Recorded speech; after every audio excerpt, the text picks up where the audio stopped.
for a political party to participate in the elections, it must also pay a certain amount of a deposit that is prescribed by the Commission.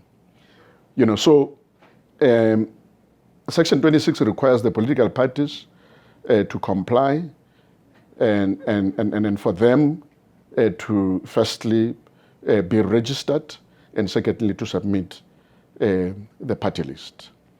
Now, in terms of Section 27 of the Act again, those political parties submit in compliance with Section 26 to the Electoral Commission a list of all those candidates who are going to be participating in the electoral process.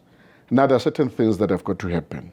When a party submits the list, it must firstly have some of the documents that indicate that a candidate has actually agreed to participate in the electoral process.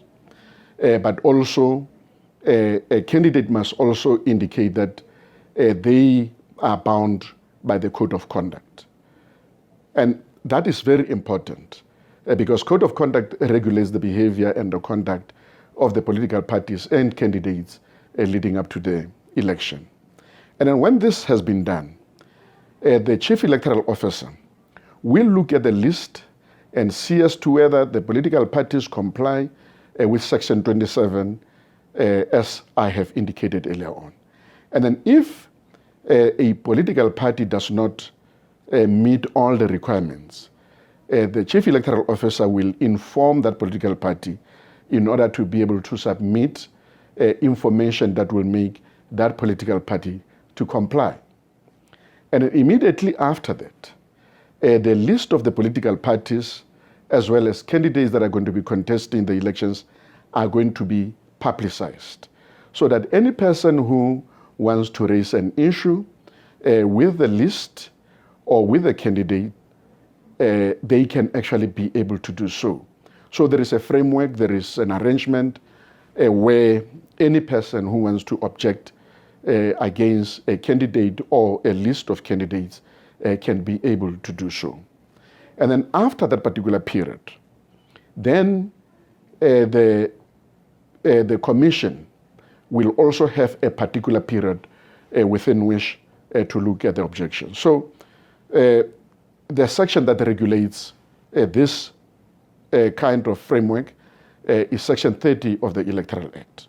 So all the objections are considered in line with Section 30 of the Electoral Act. And then immediately after that, when everything has been sorted, a party against whom there is an objection can appeal the decision of the Commission to the Electoral Court.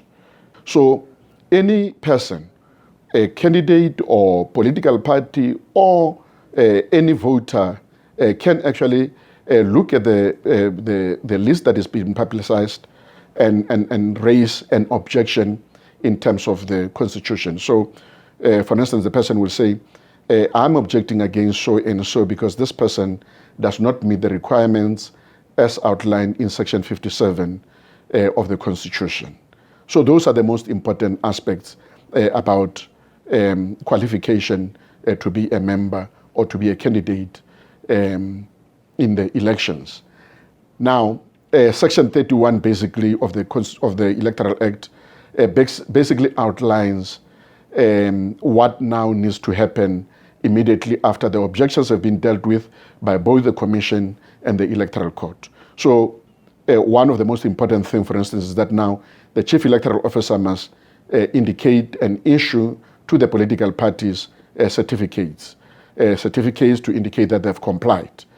Each and every individual who participates as a candidate in the elections will have also a certificate indicating that they have complied with all the requirements and that they can continue to be candidates until after the elections.